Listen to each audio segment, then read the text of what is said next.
안녕하세요. 뉴스와 사람들입니다. 장인수 기자의 폭로가 나온 다음날 YTN 단독 공소 취소 검찰개혁 거래설 정성호 그럴 이유 없다 라는 제목의 보도에서 정성호 장관은 YTN과의 전화 인터뷰에서 자신이 최근 검사들을 만나 검찰이 많이 바뀌어야 한다, 달라진 모습을 보여야 한다는 취지의 발언을 한 적이 있다고 설명했는데, 이는 정부 여당이 검찰개혁 막바지 작업에 박차를 가하는 상황에서 일선 검사들과 만나 소통한 일종의 달래기 차원이라고 강조했습니다. 검찰개혁안을 완화하는 조건으로 대통령 공소취소를 언급했다는 의혹에는 거래할 군번도 아니고 그럴 이유도 없다고 반박했습니다. 자, 사실상 실토를 한 꼴인데 이것이 얼마나 코미디이자 한심한 것이자 빡치는 것이냐면, 지난 1월 12일 검찰개혁 1차 정부안이 나왔을 때 법사위에서의 정성호 발언, 즉 이재명 정부의 검찰은 다르다는 취지의 발언은 엄청난 비난을 불러왔습니다. 원래 잭이 있는데. 알고 있습니다. 이걸 볼까? 아니, 알고 있습니다. 대충은요. 과거가 있는 거 있지.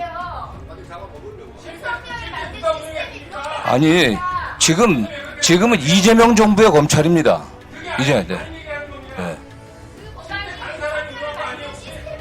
그렇지 않습니다. 네. 이후 유시민 작가는 이렇게 질타했었지요. 저는 특히 정성호 법무장관이 국회 상임위에 나와가지고 모든 검사가 다 나쁘다고 생각하지 말라든가, 또는 뭐 이런 얘기한 거 있잖아요. 그전에 모욕적이었어요. 제 생각에는.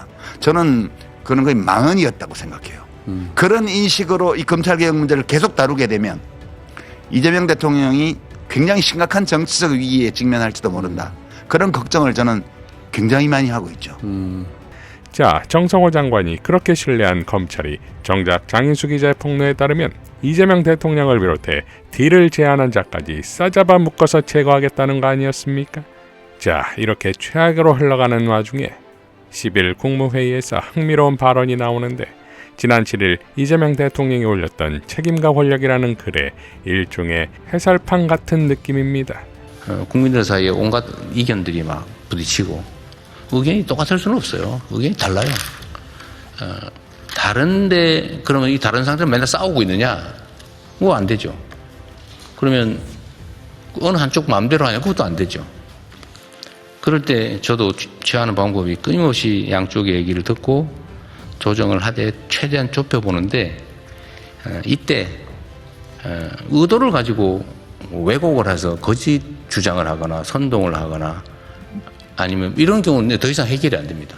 그러면 더 이상 대화가 안 되죠. 그러니까 그런 걸 다 털고 좁혀져서 끝까지 안 되는 요 나머지 요 부분 남아있는 간극은 결국 권한을 행사하고 책임을 지는 거죠. 권한을 행사하고 책임을 지는. 그래서 권한의 크기만큼 책임의 크기가 같다. 어쩌면 권한보다 책임이 더 클 수 있죠. 지위가 높고 권한이 커지면 커질수록. 그래서 여러분께서도 그 조직 내에서 또 여러분 사이에서도 권한이나 역할이나 책임 뭐 이런 거에 대해서 논쟁이 있을 때 진짜 허심탄회하게 대화를 좀 해주세요. 대화를 하고 결정되지 않은, 최종적으로 안 되는 그건 저한테 맡기십시오. 그럼 제가 정리를 해주는 거죠. 그게 제 역할이기도 하다. 자, 그러니까 갈등 사안에 마지막에 대통령이 나서겠다는 것인데, 이것이 검찰개혁 정부안을 의식한 것이 아니냐는 것이고, 흥미롭게도 같은 날 청와대가 정부안 수정은 열려있다는 보도도 나왔습니다. 정청래 대표 역시 최고위원회의에서 이렇게 발언했습니다. 검찰개혁과 관련해서 한 말씀 드리겠습니다. 제가 기자회견 때도 말씀드렸다시피 검찰개혁은 이재명 정부와 민주당의 깃발이고 상징입니다. 제가 분명히 말씀드렸습니다. 그 깃발이 찢어지지 않도록, 상징이 얼룩지지 않도록 하겠다라고 말씀을 드린 바 있습니다.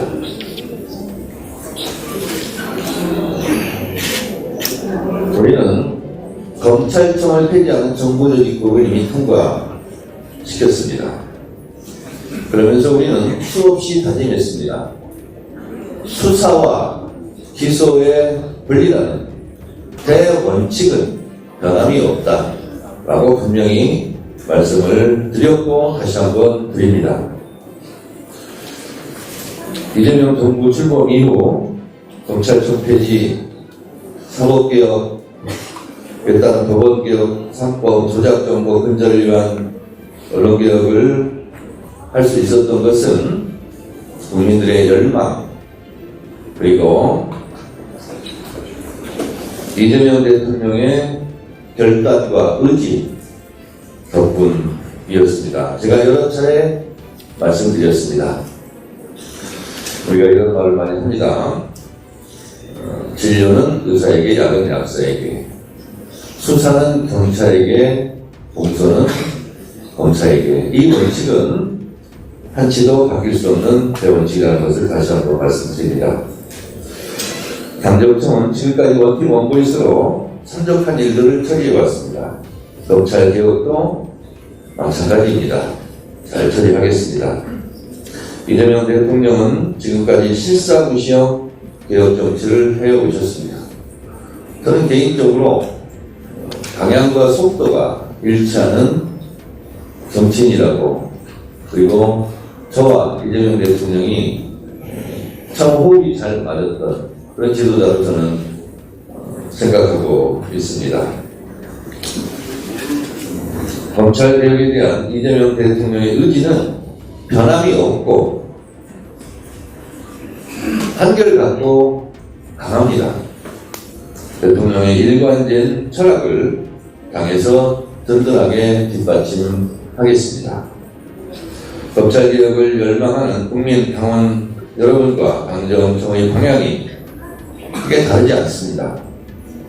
당원 여러분의 바람처럼 수사 기소 분리단체 원칙으로 당정청이 합심 단결해서 잘 처리하겠습니다.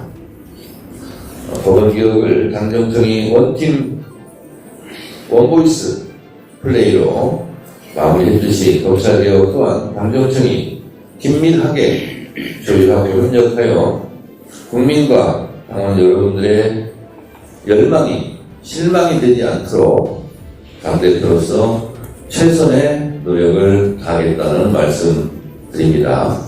그리고 이제는 머리를 맞대고 다시 한번 미진한 부분, 부족한 부분, 그리고 혹시 있을지 모를 독소조합 이런 부분들을 잘 해결하기 위해서 머리를 맞대고 진짜 치열하게 긴밀하게 요란하지 않게 내부에서 토론할 시간입니다. 제가 그리고 원내대표가 우리 지도부가 그 일을 잘 하도록 최선의 노력을 하겠습니다. 유명 정치 패북러 빅초이는 대통령은 검찰을 봐주고 싶은 걸까? 이 질문에서 출발하면 지금 이 판이 왜 이런 것인지 잘 안 보인다. 검찰은 대통령을 끌어들이고 싶은 것이다. 그래서 검찰을 해체시킨 검찰 입장에서의 주적은 이재명이다라는 대립을 보여주고 싶은 것이다. 그동안 검찰이 줄기차게 써먹었던 대립, 소란, 요란, 본질전도 총동원된 언플의 핵심 기법인데 봐, 벌써 대통령한테 실망했니 하는 소리 나오잖아. 이재명 대통령의 애매한 메시지는 저 판에 안 끌려 들어가겠다는 메시지로 보면 된다. 왜 대통령이 책임지고 검찰 개혁해야지? 왜 중심에 서지 않는 건데? 대통령이 플레이어가 되면 왜 안 되나? 이미 과거 2번의 대통령 직접 개입이 있었다. 노무현 대통령 검사와의 대화를 기억하자. 실패했다. 문재인 대통령 조국 추미애 장관 보낸 대리전을 기억하자. 이것도 실패. 국회법 개정 없이 백날 개혁하는 것은 실패한다는 것을 대통령은 알고 있다. 이재명 대통령은 다 계획이 있었구나라는 말이 나오기를 바라겠습니다. 이상 뉴스와 사람들이었습니다. 시청해 주셔서 감사드립니다.